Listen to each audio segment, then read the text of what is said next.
15,000 కోట్ల ప్యాకేజ్ ఇచ్చారు. దానికంటే 10 రెట్లున్న సామర్థ్యం ఉన్న మన ఫ్యాక్టరీకి వచ్చి 11,000 కోట్లు ఇచ్చారు. ఆకిచ్చిన 15,000 కోట్లలో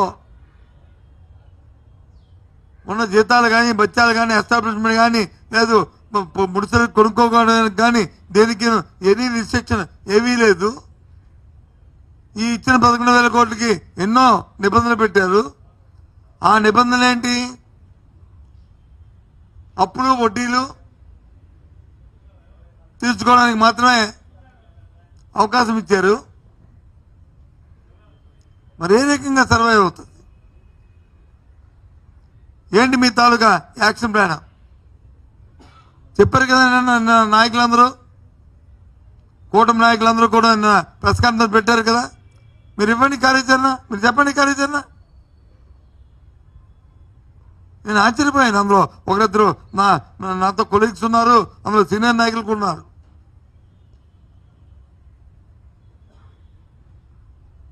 ఇంత క్లారిటీ లేని ఈ మాటలు దేనికి? అందుకే ఈరోజు మీ ముందుకు వచ్చాం. దీంట్లో ఏదో మతలబు ఉన్నది. ఇది పూర్తిగా ఏదైతే విశాఖ స్టీల్ ప్లాంట్, విశాఖ ఉక్కు, ఆంధ్ర ఉక్కు అనే నినాదం మీద ఉందో, మన సెంటిమెంట్స్ ఏవైతే ఉన్నాయో, ఈ ఉక్కు ఫ్యాక్టరీ మనుగడ కోసం ఈ ప్యాకేజీ కాదు.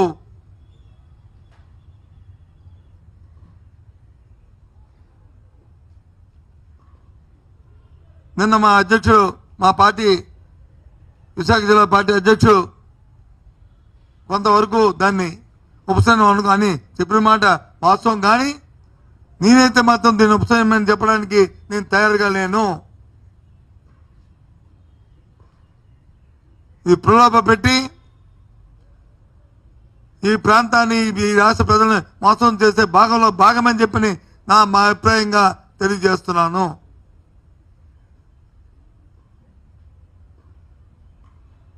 ఇకపోతే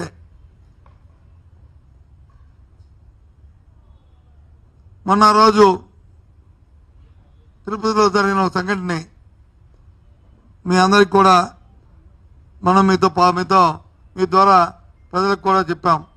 ఇది పూర్తిగా ప్రభుత్వం తాలూకా అసమర్థత వల్ల, అలసత్వం వల్ల జరిగిన సంఘటన అని చెప్పి. ఎందుకంటే గత 5 రోజులుగా చూస్తున్నాం. మా కుంభమేళ కోట్లాది మంది ప్రజలు ఏ విధంగా అక్కడ కుంభమేళ జరుగుతుందో పత్రికలో చూస్తున్నాం, టీవీలో చూస్తున్నాం, వింటున్నాం. కానీ ఇక్కడ జరిగిన సంఘటన చూస్తే కడుపు తరుక్కుపోతుంది. వారికి, ఈ ప్రభుత్వానికి ఆర్భాటం తప్ప, వారికి ప్రచార తపనే తప్ప,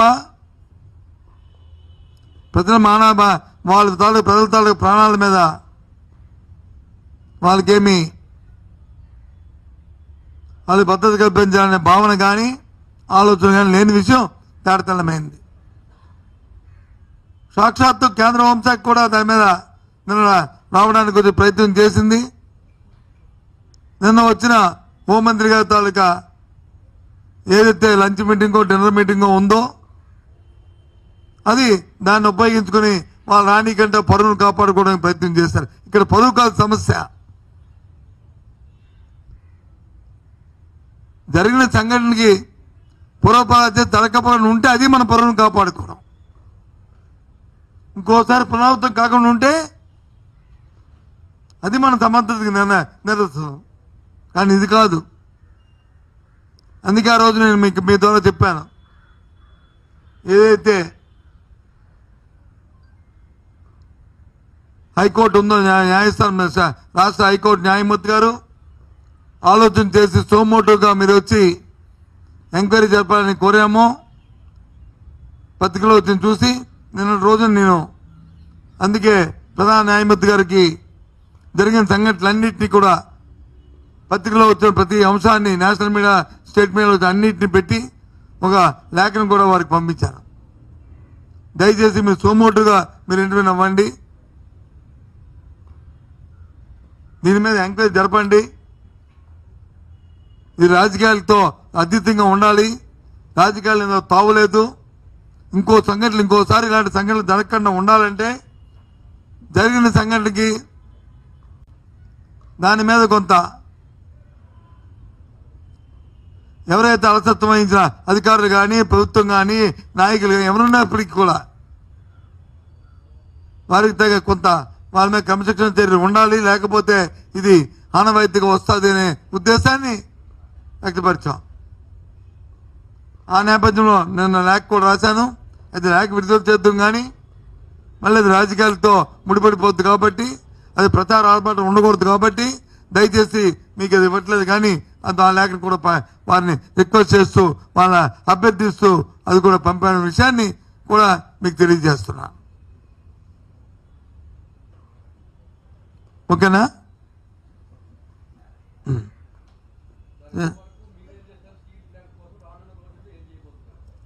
మళ్ళీ చెప్పమ్మా.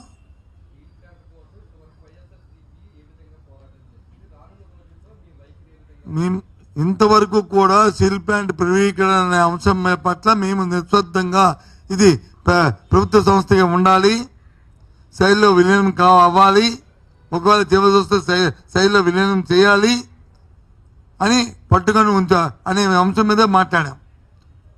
మొన్న జరిగిన ఎన్నికల్లో కూడా దీన్ని ఒక ప్రధాన అంశంగా తీసుకుని తప్పి చెడి కానీ ఈ ప్రాంతంలో కానీ కూటమి పార్టీకి సంబంధించిన నాయకులు కానీ గెలిస్తే దీన్ని వాళ్ళు సమర్థించినట్లే అని భావిస్తారు.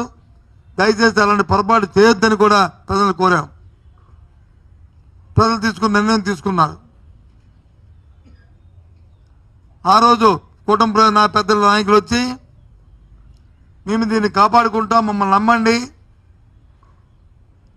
దీన్ని ఎట్టి పరిస్థితుల్లో ప్రైవేటీకరణ చేయమని చెప్పి మాటను చెప్పారు.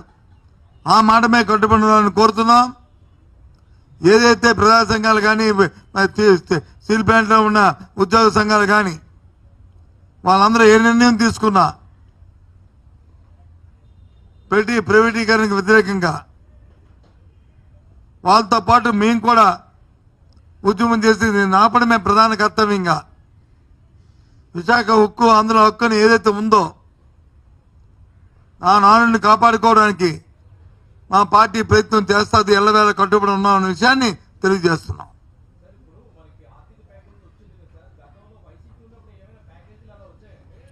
ఇదండి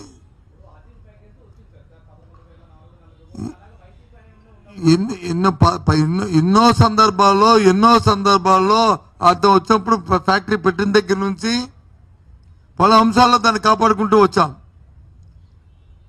సోమోటుగా తీసుకున్న నిర్ణయాన్ని ఎప్పుడు కూడా ప్రైవేటైజేషన్ నిర్ణయాన్ని మేము ఎప్పుడు కూడా సమర్థించదు, ఎప్పుడు వ్యతిరేకిస్తూనే వచ్చాం. సాక్షాత్ ఆ విషయాన్ని కేంద్ర మంత్రి చెప్పాడు.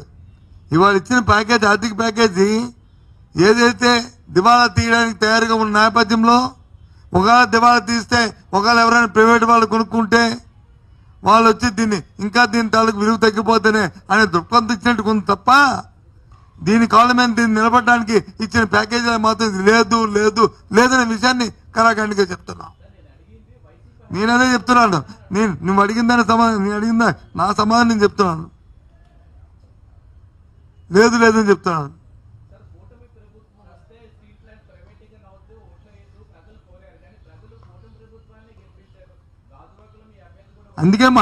అందుకే చెప్తున్నాను కదా, అందుకే ఆ ప్రజలు మోసం చేయొద్దని కోరుతున్నాను. నేను అదేగా చెప్తుంది. ప్రజలు 6 గ్యారెంటీలు కూడా నమ్మి కూడా ఓటేశారు, దానికి కూడా మోసపోతున్నారు. అలా మోసం చేయొద్దు దయచేసాను కదా మా తాలూకా డిమాండ్.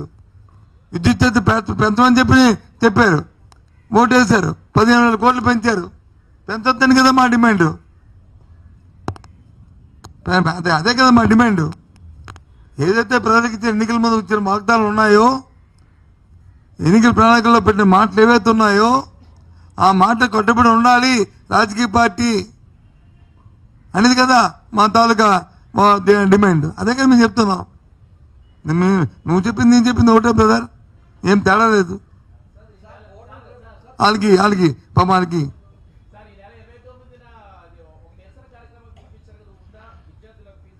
సార్ 29 నేను చెప్పాను కదా మీకు, అది మాట్లాడదాం. ఇంకా రేపు చెప్తాం దాని గురించి కూడా. ఫీజు రీయింబర్స్మెంట్ని విడుదల చేయాలి, విద్యార్థుల తరపున విడుదల చేయకపోతే విద్యార్థుల తరపున పోరాటం చేస్తామని చెప్పాం. చేస్తారని చూస్తాం. 29 లోపు చేస్తాలేని చూస్తాం, చేసిన తర్వాత అప్పుడు ఆలోచిద్దాం. ఇంకా దాంతోపాటు ఇంకా నీకు 15 ఉంది కదా అమ్మఒడి, అదే తల్లికి వందనమా, ఓకే సారీ, అది ఉంది కదా అని చూద్దాం.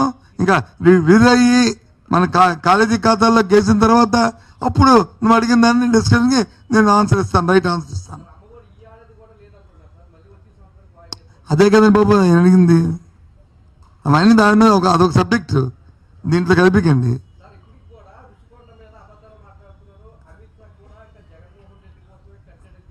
ఏది కాదు, నాకు ఇవన్నీ కాదు, కానీ ఆయన అడిగితే చెప్పేవాడిని, నువ్వు అడిగితే చెప్పకూడదు. అందరూ ఒకటినే, నీకు కూడా ఉందా దాంట్లో భాగం? ఆ ప్రశ్నలో ఆయన అడిగిన ప్రశ్నలో నీకు కూడా భాగం ఉందా? నీకు ఉందా? అయితే నువ్వు ఎండాస్ చేస్తున్నావా లేదని, ఆ బ్రదర్ చేస్తున్నా నువ్వు ఎండాస్ చేస్తున్నావా లేదని అడుగుతున్నావు. ఎండాస్ చేస్తే చెప్తాను. ఒక కేంద్ర హోంమంత్రి వచ్చారు, ఒక రాష్ట్ర ముఖ్యమంత్రి కూర్చున్నారు, దాని పక్కన వచ్చి ఒక ఉప ముఖ్యమంత్రి ఉన్నారు, ఆ పక్కన వచ్చి ఒక కేంద్ర సహాయ మంత్రులు ఉన్నారు. అందరూ ఉండి ఏం మాట్లాడారని పేపర్లో ఏమొచ్చిందండి? మాజీ ముఖ్యమంత్రి గారు వచ్చి సొంత బిల్డింగ్లు ఎన్నో ఉన్నాయి, ఆయన ఎన్ని ఎకరాలు ఇల్లు కట్టుకున్నాడు, ఆయన రోజు ఏం భోజనం చేస్తాడు. ఈ పక్కన వచ్చి ఇదా ఇవన్నీ డిస్కషన్లు. ఏదైనా ఒక పెద్దలు వచ్చి ఇద్దరు కలిశారంటే దాని మీద రాష్ట్రానికో దేశానికో ఒక సంప్రదించి ఒక మంచి కార్యక్రమం ఏమి వస్తుందా, దాని నుంచి ఏది జరుగుతుంది అని చూస్తుంటాం. అది మానేసి ఆ ఇంటికి వచ్చి ఎన్ని బాత్రూమ్లు ఉన్నాయి, ఎన్ని బెడ్రూమ్లు ఉన్నాయి, ఇదా అండి డిస్కషను. దాన్ని వచ్చి పత్రికల్లో వచ్చి ప్రధాన అంశాలు ఇదా అండి, ఇదా చెప్పండి. ఇంకోటి అడిగారు మీరు, రుషికొండ భవనం అని. రుషికొండ భవనం అని చెప్పి ఆరో చెప్పాను, ప్రభుత్వ భవనం. ఎస్, 500 కోట్లు కట్టి ప్రభుత్వ భవనం ఇచ్చారు, తప్పే ఉంది. ఖర్చు పెట్టి ఇప్పటికీ ఒప్పుకుంటాం కదా. అందులో ఏదైనా అవతక తెలిస్తే చూసుకోండి. ఏంటి తప్పేంటి? ఏంటి తప్పు చెప్పండి, నాకు అర్థం అవ్వలే. ఇప్పుడు 170 ఇవాళ పేపర్లో చూశాను నేను, సిఎన్బిపి పేపర్కి వచ్చి 2 కోట్ల రూపాయలు ఇచ్చారు. ఆయనతో వచ్చి కలిసి రేపు ఉదయం కాఫీ తాగుతున్నారు, లేకపోతే ఇంకో దానికి ఎంతో ఇచ్చారు, దానికి తాగుతున్నారు. గత ప్రభుత్వంలో కూడా ఇచ్చారు, తాగుతున్నారు. అది రాష్ట్రాన్ని పబ్లిసిటీ అని మీ ఉద్దేశం. ప్రజలు వచ్చి సామాన్య ప్రజలు అనుకుంటారు ఇదేంటిది దోబరా ఖర్చులని వాళ్ళు అనుకుంటారు. ప్రభుత్వాల ఉద్దేశాలు వేరు, లక్ష్యాలు వేరు, ప్రజలకు ఆలోచన విధానాలు వేరు.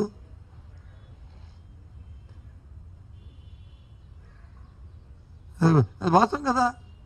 అంతేకాని దాని గురించి ఒక డిన్నర్ మీటింగు, డిన్నర్లో కుడిపక్క ఇరు కూర్చొని ఎడంపక్క ఇరు కూర్చొని ఉత్తరాయణ నీళ్ళు దక్షిణ నీళ్ళు వీళ్ళిద్దరు, ఇవన్నీ దానికి ఆ ఇంటికి ఎన్ని గదులు ఉన్నాయి, ఎన్ని బెడ్రూమ్లు ఉన్నాయి, ఇవా డిస్కషన్. ఏ కర్మ వచ్చింది చెప్పండి, ఇంకోటి అడగండి. అందుకే అడిగా ఎండార్స్మెంట్ ఉందా లేదు.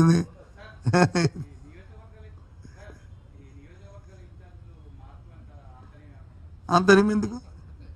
అంత రాజకీయ పార్టీలు ఆ పార్టీ ఆలోచన ప్రకారము వాళ్ళ తాలూకా దీని ప్రకారము ఆలోచన చేసుకుని చేస్తుంటే రాష్ట్రం వచ్చి ఒక యూనిట్ కదా.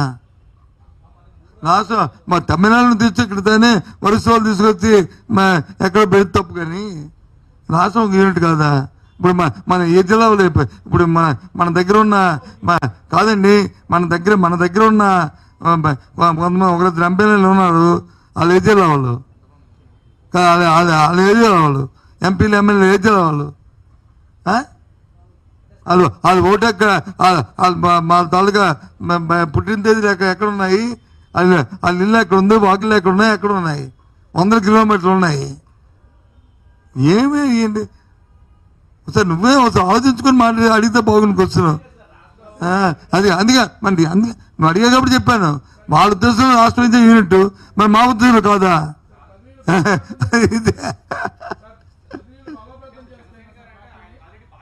ఏదమ్మా జనసేన ఏంటి అప్పు తప్పే ఉంది అంటే బాధ్యతలు ఏంటి? నాకు అర్థం అవుతుంది. బాధ్యతలు ఏంటి? ఉంటాయి తప్పే ఉంది. మరి అనకాపల్లి ఎంపీగా మరి ఎవరు ఏం పేరు అక్కడ ఎవరు లేడా పార్టీకి? చెప్పు, నాకు తిరిగొడుతున్నాను. నువ్వు ఒప్పుకుంటాను. నువ్వు చెప్పు. నువ్వు మరి అంతే అయిపోయి ఇంక దాని గురించి మాట ఎందుకు? అలాగా ఏంటి?